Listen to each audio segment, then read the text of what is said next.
Gavin Newsom, it recently resurfaced that he had dated a 19-year-old when he was 39, had an affair with the wife of a campaign manager, and was addicted to alcohol. Or as Hunter calls it, amateur. There is no bigger fan of Gavin Newsom than Bill Maher. He loves the guy. Bill, snap out of it. And he had Gavin Newsom on his show on Friday night. Couple of sound bites making the rounds, including this one on the trans issue, SOT 19. A lot of people lately talking about this 80-20 issue, and I think you are on the other side of this now, the side with the 80. 80 being 80% of the people in this country. Again, this is the issue of should biologically born men be able to compete in women's sports. That's tough. And, I saw the polling here in California.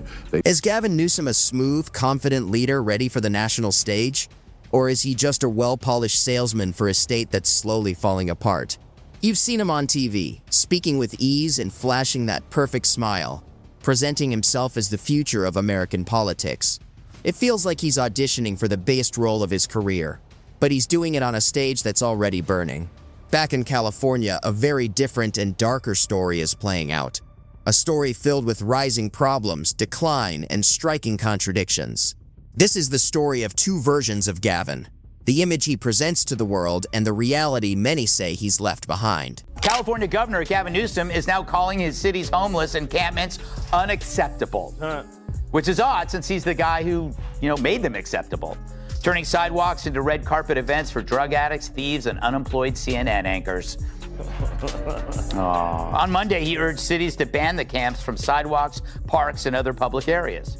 So after years of denying the problem, he's now pretending to fix it, which is like putting on a condom as you're leaving a whorehouse. Who hasn't? What's a condom? But as always, when a far-left Dem runs for national office, he acts like a Republican. This is where the left is. Newsom has carefully built an image of presidential polish.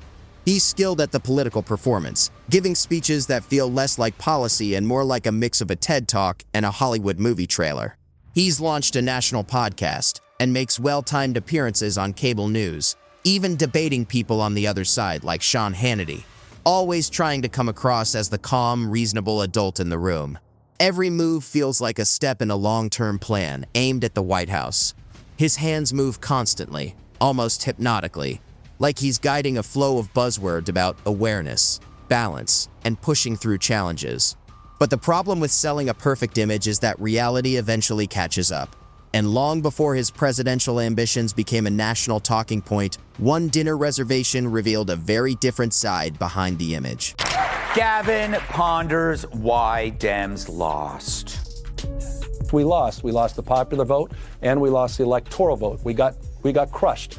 And we need to be humble about that, and we need to have some grace, and we need to understand why. Was it because of the incumbency penalty? Was it because of inflation? Was it because of interest rates? Was it because of immigration? Was it because we were too, quote unquote, woke? Was it because of issues with Israel? Was it all of the above? I think we are going through that forensic. We need to understand. At the same time, we also have to push back against the whitewaters and headwinds of the Trump administration. Kennedy, I think the answer is yes. At the height of his own strict COVID-19 lockdowns, when Californians were being told they couldn't even gather with family, Newsom was caught in a moment that drew heavy attention. He wasn't having a simple, quiet dinner.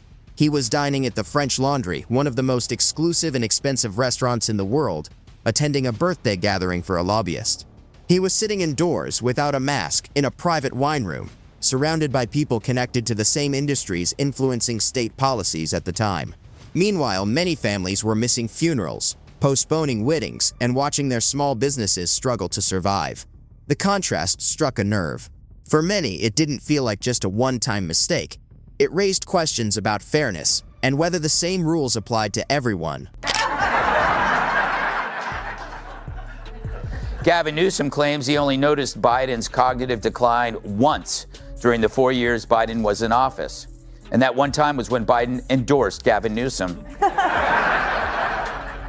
According to a new poll, the city with the most STDs in the nation is Detroit. Hypocrisy became the hallmark of Newsom's time in office. His COVID policies rested on double standards. Public schools were shut for long stretches, forcing millions of kids into a flawed remote learning experiment that hurt math and reading scores, while his own children attended in-person classes at a lavish private academy. He preached stay home, save lives to the public, yet his family and connected businesses, like Plumpjack Winery, remained largely unaffected. Churches, beaches, and playgrounds closed, small businesses were shuttered, and yet Hollywood film sets stayed open. It wasn't about science, it was about power, image, and protecting his own. Meanwhile, those who built California's wealth began leaving in droves. The Great California Exodus started quietly and soon became impossible to ignore. Tech giants like Tesla, Oracle, and Hewlett-Packard moved to states like Texas and Florida. Joe Rogan relocated to Austin, and Charles Schwab shifted its headquarters. This wasn't just migration. It was a vote of no confidence, driven by crushing taxes, stifling regulations, and a state that seemed to reward the elite while punishing ordinary families. Newsom dismissed it as right-wing chatter, but for millions, the skyrocketing U-Haul prices told a story that couldn't be ignored. Fundamental question, is it fair? And I can give you example after example. Just in my home state, there was someone that won a triple jump by 8 feet. Right. It was fundamentally unfair. We haven't been able to figure that out. You see, the right has weaponized. One might even say they pounced, Emily, on this issue. I mean, yeah, of course. It was the right who was just so excited to talk about bathrooms and locker rooms. They just couldn't resist. Weird. Gavin's hands. It's time for Gavin's hands. Welcome to a new segment called Gavin's Hands. He keeps his hands in motion and his hair full of lotion. True, Gavin's views may be idiotic, but his hands moves, well, they're hypnotic. California Governor Newsom's new podcast is out. It's available wherever fine hair care products are sold. And we couldn't help but notice an unintended delight, his unique hand gestures. For those who stayed, life under Newsom grew increasingly chaotic. A rising crime wave swept across the state, fueled in part by policies he supported. Proposition 47, which he backed, effectively decriminalized theft under $950, creating what critics called a shoplifter's paradise. The results were immediate. Viral videos showed mobs smashing glass cases and looting luxury stores in broad daylight, seemingly without fear of consequences. Retailers began locking up even basic items like deodorant and toothpaste as if they were treasures. His approach to law enforcement often felt performative, as if serious rules were optional. When problems escalated, he blamed Republican-led states, ignoring the chaos under his own watch. This hands-off style extended to the state's homelessness crisis. Tent cities spread across once beautiful cities like San Francisco and Los Angeles, turning sidewalks into open-air drug markets and scenes of squalor. Critics argue his policies didn't solve the problem, they entrenched it, funneling billions into programs that seemed to prolong the crisis. Nothing says compassion like turning Venice Beach into a Mad Max-like wasteland. And now, with a potential presidential run looming, he suddenly poses for cameras cleaning up encampments he allowed to grow for years, just in time for international attention. A move more about optics than leadership. What he posted, stand by. It's amazing. Okay, he posts the following.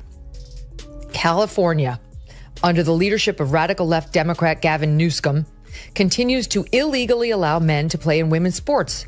This week, a transition male athlete, meaning a male pretending to be a female, at a major event won everything and is now qualified to compete in the state finals next weekend. As a male, he was a less than average competitor. All true. As a female, this transition person is practically unbeatable. This is not fair and totally demeaning to women and girls. Please be hereby advised that large-scale federal funding will be held. It was absolutely the right who just couldn't wait to make an issue out of transgender kids. I mean, this is why Gavin Newsom, I think, is having a hard time on his rehabilitation tour as he's launched his podcast. And it's because he's it's impossible for him to run from his actual record because he can't fully disavow it. He can't fully get away from it. It's like how he said, nobody in our office ever used Latinx. And then a million clips were produced of Gavin Newsom himself, let alone his office, saying the word Latinx. Like, he can't fully divorce himself from the last 10 years. The dysfunction runs even deeper, all the way to California's power grid. Newsom has built a reputation as a global climate advocate, pushing bans on gas-powered cars and promising a green future. But for everyday Californians, that vision has turned into a blackout nightmare. The grid is so fragile that on hot summer days, residents are warned not to charge their electric cars for fear of triggering widespread outages. Rolling blackouts have become a routine part of life, even as energy bills soar to some of the highest in the nation. Meanwhile, he enforces bans on plastic straws, while catastrophic wildfires, often caused by poorly maintained power lines from companies his administration oversees, destroy homes and communities. His brand of environmentalism ends up making life more expensive and less reliable, all while he jets off to international climate summits to lecture the world. See, Newsom wasn't just ignoring the problem, he enabled it because Dems were in a woke crouch, terrified of their loony base. But now that he's seeing the White House, he's got a brand new act, a common sense centrist, just a soccer dad in khakis, fed up with crime and chaos. It's all bull, a costume, a political drag show, and the kids this drag queen is reading to are the gullible voters. He's the classic wolf in sheep's hair gel. Just watch him answer the tough questions. Any other questions here? Yes, Governor. California has a terrible homeless problem. Why do you think that is? I appreciate that question. And I think it's a matter of perspective. You could be the governor of any state. What would it be? And you might say, oh, I would be in Texas, live free or die. No, that's New Hampshire. Just live free, whatever. It's or just die. It's California. Because people can live under the most incompetent governance ever. The good news, they appear to be gaining ground among Hamas trannies. That is like a paid laugh. A new book claims California Governor Gavin Newsom secretly funded a monument to himself inside San Francisco City Hall. Apparently, the statue is so realistic. Perhaps no project better captures Newsom's leadership than the infamous bullet train to nowhere. Marketed as a sleek, high-speed link between Los Angeles and San Francisco, it was pitched as a shining symbol of progress. Years later, projected costs have ballooned past $100 billion. Not a single track connects a major city, and the plan has been scaled back to a fragmented line through the Central Valley. It's become a national punchline, and a perfect metaphor for his career: over budget, off track, and pretending to lead somewhere important. It's not a train. It's a monument to government waste, held together by photo ops and promises that never materialized. With the White House in view, Newsom is on a national image tour, trying to recast himself as a sensible centrist. He even claimed his office never used the term Latinx, only for video evidence to show him saying it repeatedly, exposing his willingness to rewrite history to suit the moment. Today, he cautiously navigates debates on trans issues, telling Bill Maher that fairness in sports is complicated, all while his state has implemented some of the most aggressive gender policies in the nation. He's a political chameleon, shifting colors depending on his audience. He found, put together after Newsom was out there claiming, never. I hope we can really paint a picture in terms of our consciousness of how impactful this has been on the Latinx community. The Latinx and Black communities. You've got politicians that are banning not assault rifles, but the word Latinx. They're not even serious. That's so fun. Gavin, a simple Google search about yourself will serve you well before you make these sweeping claims. But on the same dishonest, disingenuous front, he tried to act like he's the reasonable one on the trans and the children. Kennedy, a new book. Gavin Newsom funded claims that Gavin Newsom funded a monument of his head in San Francisco City Hall to commemorate his time as mayor. Was he a good mayor? I don't think so. He was a horrible mayor. Like, everywhere he's gone in the state, every big problem has only metastasized. How about Gavin Newsom? The hell? Oh, no, the hell is. Well, who's a better first of all, actor? I'm not sure. They're both up for an award. I was watching him on MSNBC. He's got a new hand motion. I was going to text him. It's this. It's got usually it's kind of this, and then he's doing this. He was doing this thing on MSNBC. He's doing this whole thing. Look, he is the fakest person I think I've ever met in my entire life. So synthetic, and honestly, that's very dangerous, like incredibly dangerous.